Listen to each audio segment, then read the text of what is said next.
غالباً سورہ مبارکہ نساء کی 125ویں آیت ہے۔ ارشاد الہی ہے وَمَنْ أَحْسَنُ دِينًا مِمَّنْ أَسْلَمَ وَجْهَهُ لِلَّهِ وَهُوَ مُحْسِنٌ، کون ہو سکتا ہے اس سے بہتر دین والا، کون ہو سکتا ہے اس سے بہتر از لحاظ دین کے لحاظ سے، دین کے تعلق سے اس شخص سے بہتر کون ہو سکتا ہے کہ جو اپنا وجود، سراپائے وجود سر بسر تسلیم کر دے حضور حق میں، اللہ کے سامنے سر بسر تسلیم ہو، اور سر بسر تسلیم ہونے کا انداز یہ ہو، کیفیت یہ ہو کہ وَهُوَ محسن، احسان کی کیفیت کے ساتھ۔ جو ارباب سیر و سلوک ہیں، ارباب معرفت ہیں، یعنی عرفان نظری اور عرفان عملی سے تعلق رکھتے ہیں، وہ جانتے ہیں کہ یہیں سے بحث احسان کی شروع ہو جاتی ہے کہ محسن کسے کہتے ہیں؟ محسن اسم فاعل ہے، احسن یحسن، احسان کرنے والا، احسان کرنے والا، لیکن کون سا احسان؟ اردو والا احسان نہیں۔ یہ علماء تشریف فرما ہیں، ان کے سامنے یہ تھوڑی سی منہ شگافی ضروری ہے۔ بہت سے کلمات اور الفاظ ایسے ہیں جو ہم نے عربی سے لیے، مگر چونکہ ہماری زبان محدود تھی تو ہم نے ان بے کرا معانی کے حامل الفاظ کی معنویتوں کو بھی محدود کر دیا۔ ایک بات یاد رکھیے گا، جیسا معاشرہ ہوتا ہے ویسے ہی تصورات پروان چڑھتے ہیں، جیسے معاشرہ ہوتا ہے ویسے ہی مصادیق تشکیل پاتے ہیں۔ یہ ہیں دقیق مسائل، مگر اب اس سے زیادہ تشریح کی گنجائش نہیں ہے اس وقت، نہ طبیعت ساتھ دے رہی ہے۔ جیسا معاشرہ ہوگا، معاشرہ زوال پذیر ہے تو اس میں بہت عظیم شخصیتیں بھی پیدا ہوں گی، تو معاشرہ ان شخصیتوں کو سنبھال نہیں پاتا۔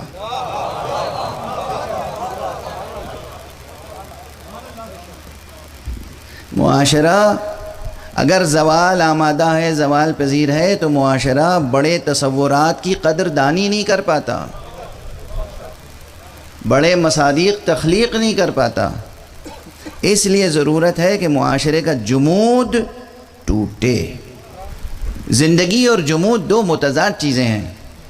جامد معاشرے کے معنی ہی ہوتے ہیں مردہ معاشرہ، اور اس مردہ معاشرے کو زندگی بخشتا ہے تو کوئی عالم با عمل۔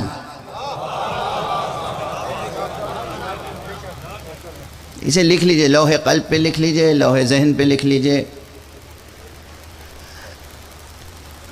کسی بھی جامد معاشرے، جمود کے شکار معاشرے میں، مردہ معاشرے میں اگر زندگی کی رمق آتی ہے تو کسی عالم بعمل کے ذریعے سے۔ صرف عالم ہونا بھی کافی نہیں ہے، صرف عالم ہونا کافی نہیں ہے، عالم بعمل ہونا شرط ہے۔ یہ بات ایک دو مرتبہ اور بہت پہلے کہیں کہہ چکا ہوں کہ عالم کی شناخت کے لیے لوگ سندیں تلاش کرتے ہیں، ڈگریاں، سندیں۔ عالم کے عالم ہونے کی گواہی سند نہیں دیتی، اس لیے کہ آپ معاشرہ دیکھ لیں، جو کمزور معاشرے ہوتے ہیں، جو بیمار معاشرے ہوتے ہیں، جو جمود کا شکار معاشرے ہوتے ہیں، پھر ان میں بہت سے انحرافات آ جاتے ہیں، کرپشن آ جاتا ہے، تو جعلی ڈگریاں بھی بن جاتی ہیں۔ کسی بھی اسکالر، سچے اسکالر یا سچے عالم کی گواہی کاغذ پر لکھی ہوئی سند نہیں بنتی، اس کا زندہ عمل ہے جو بتاتا ہے کہ یہ عالم۔ جمود آشنا، جمود کا شکار کوئی معاشرہ ہو، مردہ معاشرہ ہو، اسے صرف زندگی کی رمق ملتی ہے عالم بعمل سے۔ یہ جو عالم بعمل ہوتا ہے، اس کی قدردانی اور قدر شناسی کی عادت ڈالیں۔ اور یہ یاد رکھیں، بار بار عرض کرتا رہا ہوں، پھر عرض کر رہا ہوں کہ تہذیب آل محمد، سچی تہذیب اسلامی، اور بطور خاص تہذیب آل محمد، تہذیب ولا یعنی شیعہ تہذیب، جعفری تہذیب، اس کی سب سے بڑی شناخت صرف ایک ہے، علم کی قدردانی اور عالم کی قدر شناسی۔ ہاں ٹھیک ہے، علی حسب المراتب، حسب مراتب، ہر عالم کو ہم معصوم نہیں مانتے، وہ الگ بحث ہے۔ جو جس حد تک علم و عمل رکھتا ہے اس کی اس حد تک قدردانی اور قدر شناسی ہونی چاہیے۔ یہی راہ ہے رستگاری کی، یہی راہ ہے فلاح کی، یہی راہ ہے نجاح کی، یہی راہ ہے نجات کی، اور کوئی دوسری راہ ہے ہی نہیں۔ علم کی قدردانی، عالم کی قدر شناسی، اور عالم کی شناخت، میں نے عرض کر دیا عالم کی شناخت عمل کے بغیر ممکن نہیں ہے۔ اب ایک جملے میں بحث سمیٹ کے عرض کر دوں، پورے عالم اسلام کی سب سے بڑی مصیبت کیا ہے؟ کیوں تفرقہ ہوا؟ کیوں ملت اسلامیہ رسوا ہوئی، ذلیل ہوئی؟ اس کا کیوں جو عروج کا سفر تھا وہ رکا؟ صرف ایک سبب تھا، بعد رسول جو سب سے بڑا امت کا عالم تھا اور عالم باعمل،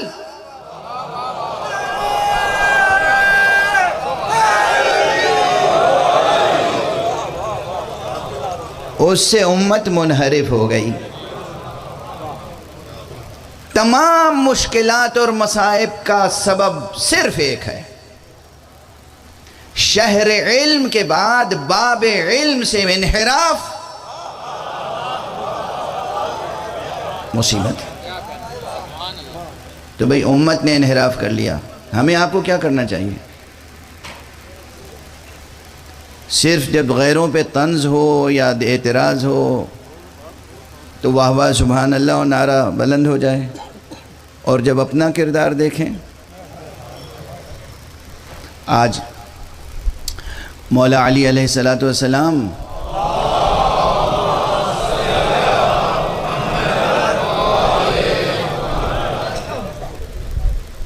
ظاہر بظاہر اس دنیا میں تشریف نہیں رکھتے ہیں، حجابات نور میں ہیں، زندہ ہیں، حجابات نور میں ہیں، ہماری رسائی ہے ان تک؟ نہیں ہے۔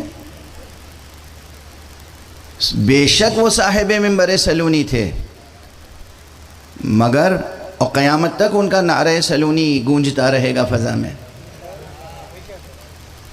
اور یاد رکھیے تنہا مولا علی صاحب منبر سلونی نہیں تھے، رسول اللہ بھی صاحب منبر سلونی تھے۔